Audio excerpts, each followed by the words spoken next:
எத்தனை பேர் தான் நீ ஒப்புக்கலவா எனக்கு? அம்மாச்சி உங்கள் பேரன் ரேஷன்.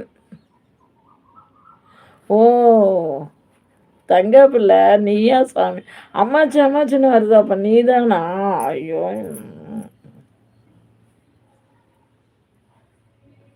நல்லா இருக்கே தங்கம். சாப்பிட்டியா? அம்மாவை கேட்டேன்னு சொல்லு சாமி.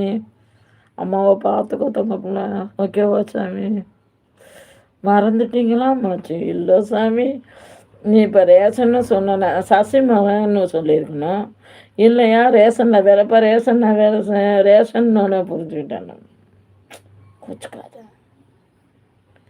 நான் போகிற இடமெல்லாம் என் ஊர் அம்மா. அப்படி சொல்லக்கூடாது. நீ இப்படி சொல்லி அம்மாட்டா குகன் தப்பிச்சுக்கிற. அம்மாச்சி ரோஷன். பேரே ரோஷனா? அப்போ என்ன எங்கே இருக்க ஊர்? என்ன ஊர்? ரோஷன். ஓகே பேர் ரோஷன். சாரி மகனே, புரிஞ்சுக்கல பேரனே, புரிஞ்சிக்க லேட்டாகும் இந்த அம்மாச்சி. ஓகேவா? Sorry sorry sorry sorry sorry sorry sorry sorry. Like போடுங்க.